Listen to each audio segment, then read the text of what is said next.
ஏறக்குறைய 1.5 kilo mutton வாங்கிட்டு வந்திருக்கேன் இன்றைக்கி. வாங்கிட்டு வந்துட்டு ப்ரெஷர் குக்கரில் போட்டு வேக வச்சுருக்கேன். நான் கொஞ்சம் பெருசாக அந்த மாதிரி வெட்டியிருக்கேன் பாருங்கள். இன்றைக்கி நம்ம மட்டன் பிரியாணி செஞ்சுக்கலாம். நான் Sivakami, welcome to Siva's kitchen. கொஞ்சம் பெரிய பெரிய பீசஸாக நான் போட்டிருக்கேன். உங்களுக்கு பிடிச்ச மாதிரி நீங்கள் வெட்டிக்குங்க. இப்போ பிரியாணி செஞ்சுக்கலாம். நான் எப்பயுமே பேனில் தான் பிரியாணி செய்வேன். நீங்கள் நிறைய வீடியோவில் பார்த்துருப்பீங்க. அதே மாதிரி இன்றைக்கி ஒரு பேன் வச்சுருக்கேன் பாருங்கள். அதில் கொஞ்சம் நெய் கொஞ்சம் எண்ணெயும் கலந்து சூடாக்கியிருக்கேன். இப்போ மசாலாலாம் போட்டுக்கலாம். நல்லா டிஸ்கிரிப்ஷனில் சொல்கிறேன் என்ன எடுத்துருந்தேன் அப்படின்னு.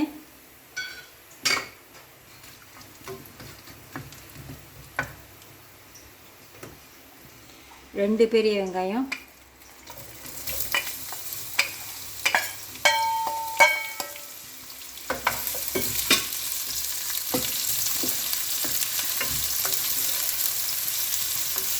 வெங்காயம் கொஞ்சம் வதங்கட்டும். அப்புறமா இஞ்சி பூண்டுலாம் சேர்த்துக்கலாம்.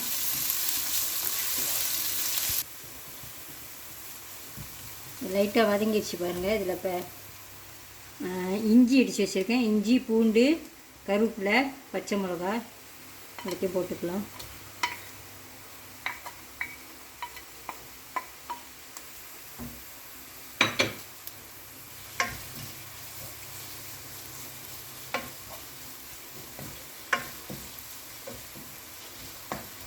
வதங்கட்டும்.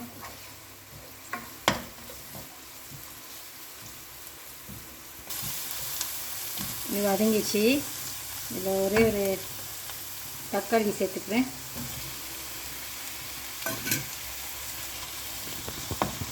இதுவும் வதங்கட்டும்.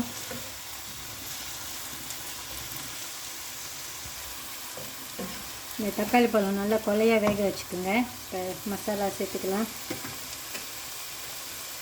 பிரியாணி பவுடர், வெறும் மிளகாத்தூள்,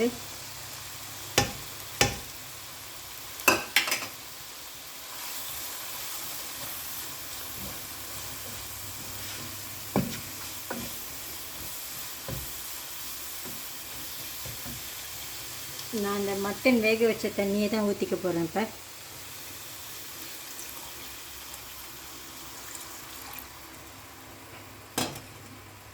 மசாலா நல்லா வதங்கிட்டோம். பச்சை வாசம்லாம் போகணும்.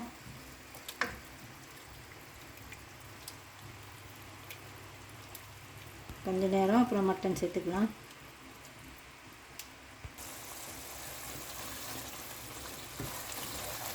மட்டன் சேர்த்துக்கலாம்.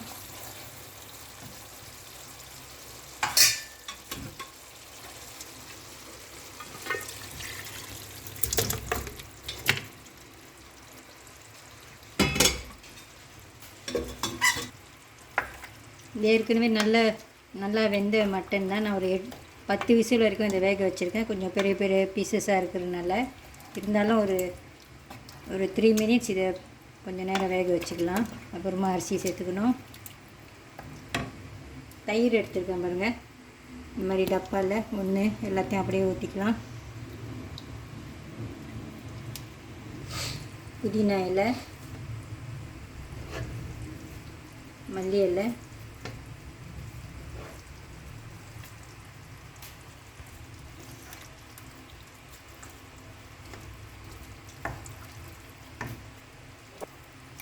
மட்டன் வேக வைக்கிறப்ப லைட்டாக உப்பு போட்டிருந்தேன். இப்போ கொஞ்சம் உப்பு போட்டுக்கலாம். சோறுக்கும் சேர்த்து தான்.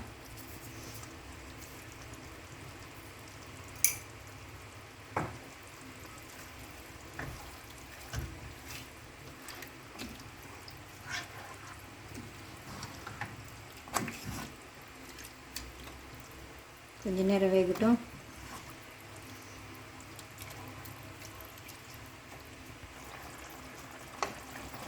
அரிசி சேர்த்துக்கலாம்.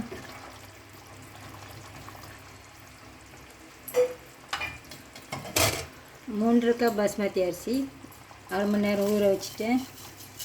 கழுவிட்டு ஊற வச்சுக்கோங்க. நான் அந்த மட்டன் வேக வச்ச தண்ணி தான் ஊற்றுறேன்.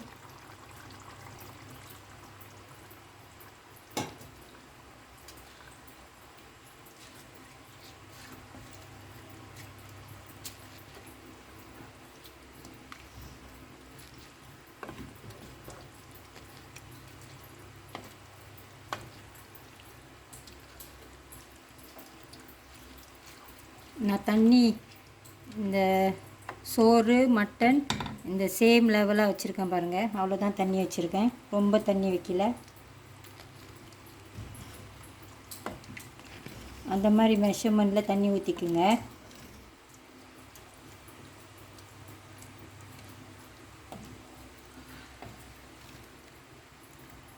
ஓகே, இப்போ இதை மூடி போட்டு மீடியம் ஃப்ளேம்லேயே வச்சு இதை வேக வச்சுக்கலாம். அவ்வளோதான்.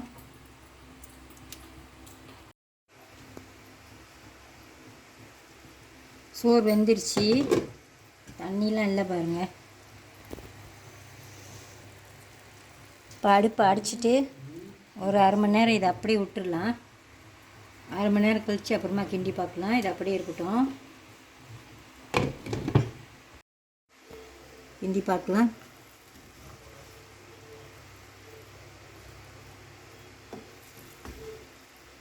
யம்மியாக இருக்குது பாருங்கள். நீங்களும் தீபாவளிக்கு இந்த மட்டன் பிரியாணி ஒரு வாட்டி செஞ்சு பாருங்கள், உங்களுக்கும் பிடிக்கும். வரவங்களுக்கு செஞ்சு கொடுங்க, எல்லாத்துக்கும் பிடிக்கும். வீடியோ பிடிச்சிருந்துச்சின்னா லைக் பண்ணிவிட்டு ஷேர் பண்ணிவிட்டு சிவாஸ் கிச்சன் சேனலுக்கு சப்ஸ்கிரைப் பண்ணிக்கோங்க. தேங்க்யூ ஃபார் வாட்சிங்.